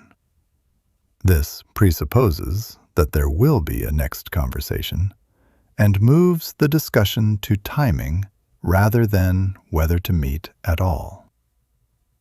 Conversational threading is the art of weaving multiple topics through a conversation with coherence and intention. Picking up earlier threads and connecting them meaningfully to current points. This creates a sense of flow and depth that makes exchanges feel more engaging and genuinely memorable. You might reference something shared at the start of a conversation when offering solutions near the end. You mentioned earlier that your main concern is efficiency. This approach directly addresses that by removing the 3 most time-consuming steps in your current process. Strategic vulnerability involves sharing appropriate personal information or acknowledging real limitations in ways that build trust and encourage others to be more genuinely open themselves. This might mean referencing a relevant difficulty you navigated, admitting when you do not have a complete answer, or acknowledging an error you made. The key is that the vulnerability must be authentic, relevant to the situation at hand, and offered in genuine service of the relationship rather than as a strategy for sympathy. When done well, strategic vulnerability creates psychological safety quickly and deepens connection in ways that polished confidence rarely can. Temporal shifting involves helping people move mentally between past, present, and future timeframes to gain perspective and surface solutions that are not visible from a single vantage point. You might ask someone to consider how they will view their current situation 5 years from now, or help them recall how they successfully navigated a comparable challenge in the past. Different time frames consistently reveal different insights. Short-term thinking tends to focus on immediate fixes, while long-term thinking often reveals entirely different priorities and more sustainable strategies. Energy management is the practice of consciously directing the emotional and mental energy within a conversation. This involves recognizing when momentum is building or fading and making adjustments to maintain optimal engagement. You might elevate energy through genuine enthusiasm, well-timed humor, or an inspiring vision of what becomes possible. You might bring energy down through a quieter vocal tone, a slower pace, or more reflective questions that invite deeper thinking. The key is reading what the conversation and the people within it actually need in each moment, and responding to that rather than defaulting to a single mode. Advanced communicators also develop what might be called conversational fluidity, the capacity to redirect strong or challenging energy rather than meeting it with equal resistance. If someone is argumentative or pushing hard against an idea, rather than pushing back directly, you might say, "I can hear how much this matters to you. Help me understand what is most important to you here so we can find something that genuinely addresses your concerns." This transforms opposition into collaboration by channeling intensity toward shared problem-solving rather than allowing it to escalate into conflict. These advanced techniques become most effective when layered on top of the foundational skills developed throughout this audiobook: authentic presence, genuine listening, emotional intelligence, and real care for the people you are with. They are instruments for deepening connection and understanding, not shortcuts around it. Professional communication excellence. Professional communication is the arena where all your skills come together under real pressure. Your ability to communicate effectively in professional settings directly shapes your career trajectory and your capacity to create meaningful impact in the work you do. The foundation of professional excellence is understanding that every interaction serves two simultaneous purposes: accomplishing the task at hand and building the relationship that makes future collaboration possible. The most effective professionals master both at once. They move work forward while making the people they work with feel valued, heard, and genuinely respected. When leading meetings, your role is creating conditions for collective thinking and clear decisions. Establish psychological safety so people can contribute honestly. Manage participation so all relevant voices are heard, and guide the group toward clear outcomes.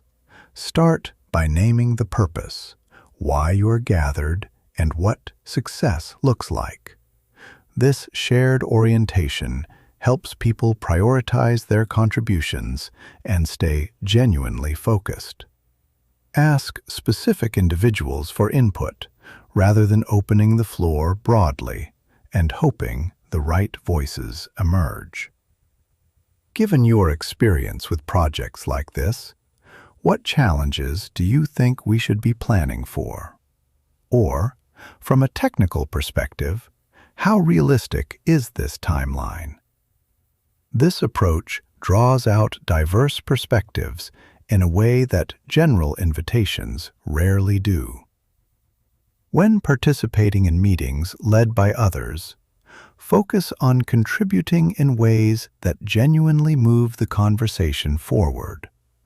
Before speaking, consider whether your comment advances the discussion or helps the group make a better decision.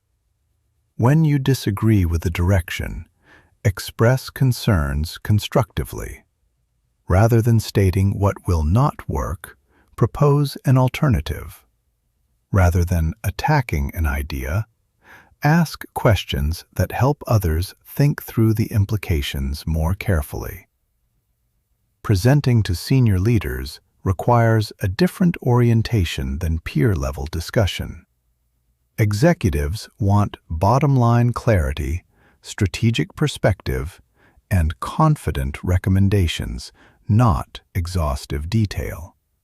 Begin with your conclusion, and then provide the reasoning that supports it.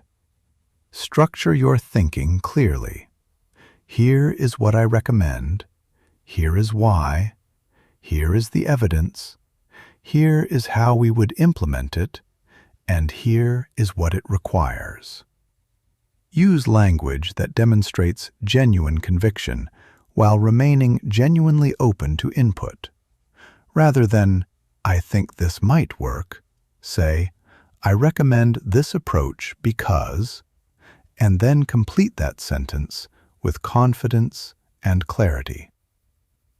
Email communication has become central to professional success, yet most people communicate poorly through this medium. Email lacks the warmth and immediacy of face-to-face conversation, which means your words must work harder to convey tone and maintain relationship quality. Structure your emails for clarity and decisive action. Use subject lines that signal both topic and urgency clearly. Begin with brief context when needed. State your main point early and end with a specific request or clear next step. Pay particular attention to tone, which is far more easily misread in writing than in person. What feels efficient and direct to you may come across as abrupt or cold to your reader. Small additions, a genuine thank you, an acknowledgement of their time, a brief expression of appreciation can soften the register significantly without sacrificing professionalism.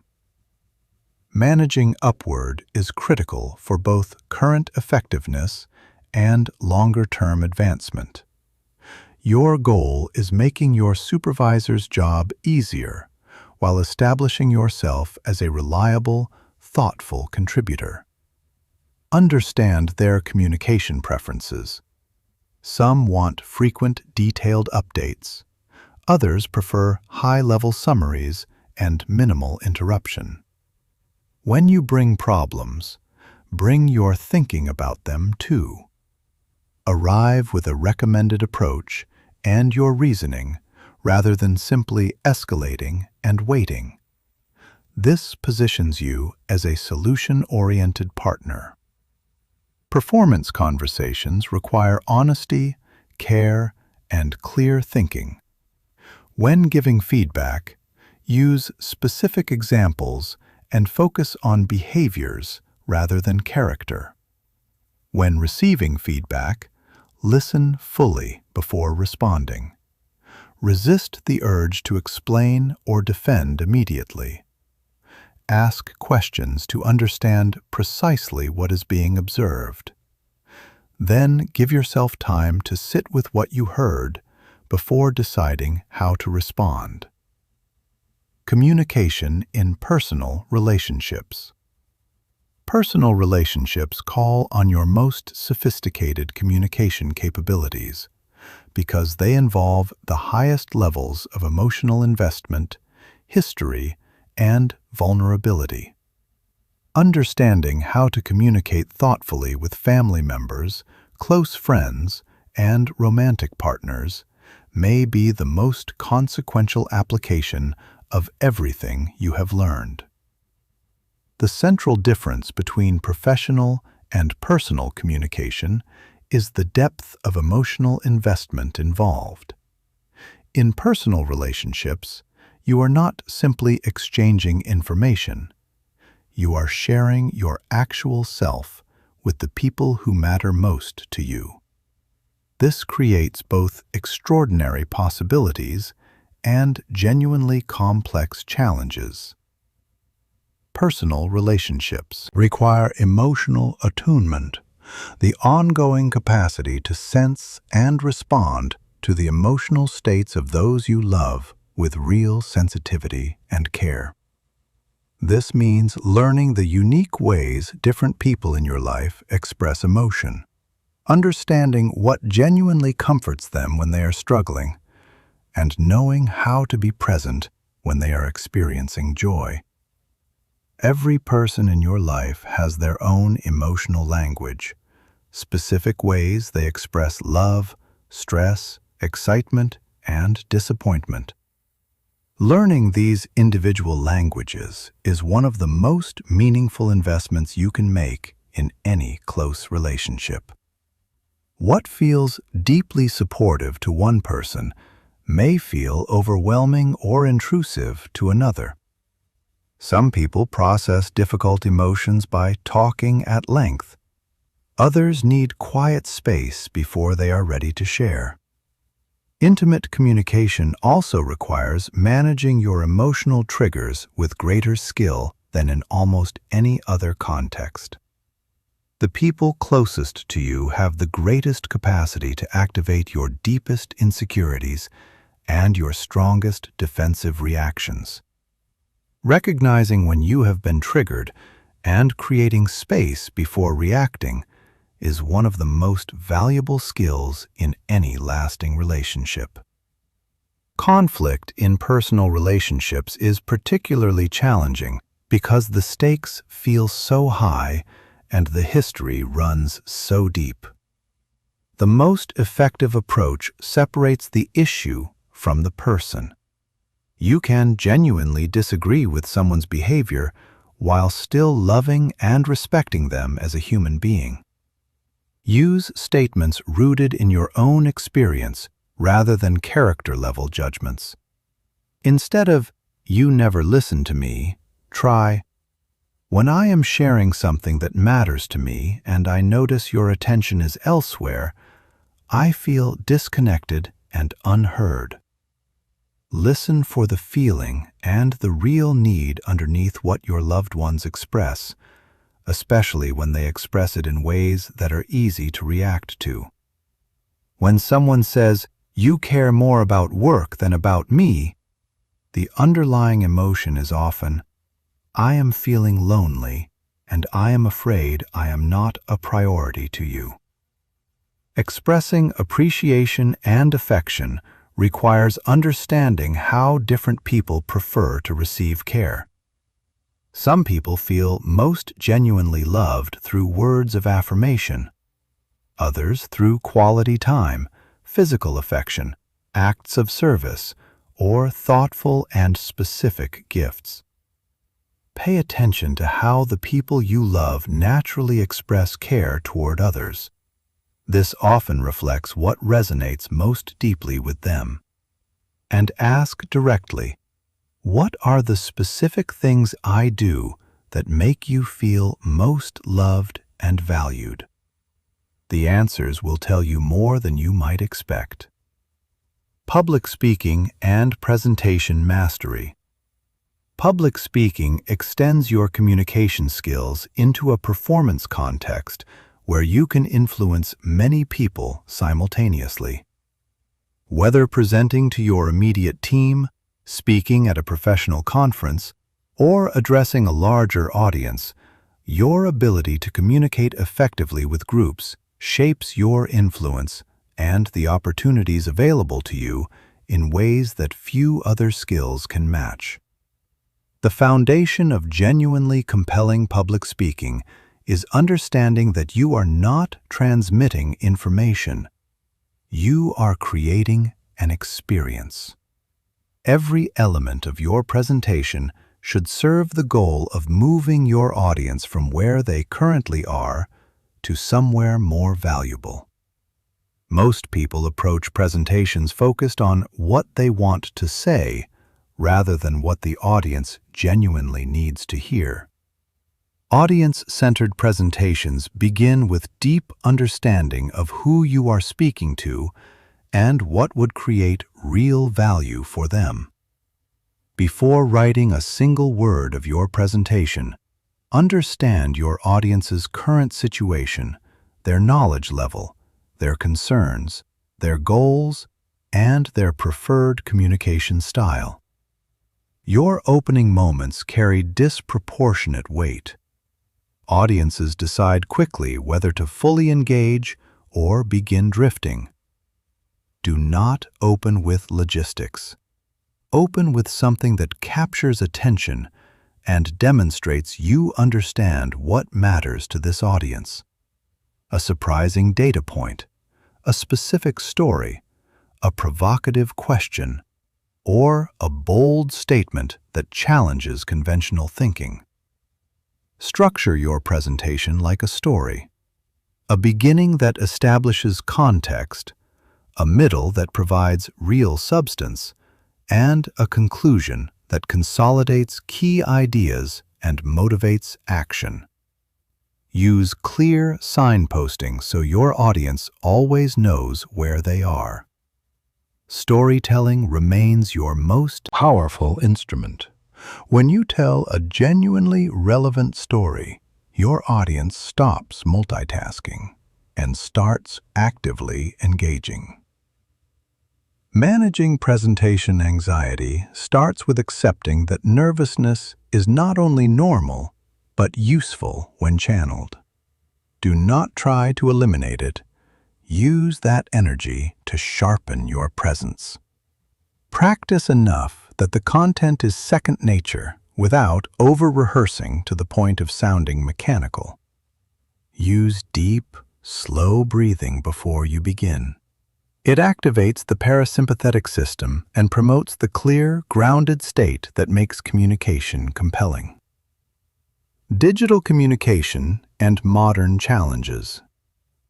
The digital revolution has fundamentally reshaped how we communicate, creating genuine new opportunities for connection while introducing unprecedented challenges that require real skill to navigate. Understanding how to communicate effectively through digital channels while avoiding the most common pitfalls has become essential for personal and professional success in the world as it currently exists. Digital communication strips away the contextual cues that make face-to-face interaction rich. You lose vocal tone, body language, and immediate feedback. So your words must carry far more weight than they would in person. Start important messages with brief, genuine acknowledgments. Organize your writing for clarity and action. Be especially careful with tone. What reads as efficient to you may land as cold to your reader. Before sending anything significant, read it from the recipient's perspective. When dealing with emotionally sensitive topics, consider whether written communication is the right channel at all. Some conversations require real-time dialogue to prevent misunderstanding. Text messaging has created informal contact that blends personal and professional in ways that can generate real confusion. Be thoughtful about when and how you use it. Social media blends public and private communication in ways that can have lasting consequences. Comments and posts that feel casual can be seen by large audiences and preserved indefinitely. Before posting, consider who might see it and how it might be interpreted without context. When digital exchanges become tense, Move quickly to richer channels. If an email thread is heating up, suggest a call. Digital boundaries have become genuinely important for mental health and relationship quality. Establish clear norms around when and how you respond to different types of digital communication. Create spaces in your life where you are not digitally available, so you can be fully present with the people and experiences directly in front of you. Your journey forward, integration, and continuous growth.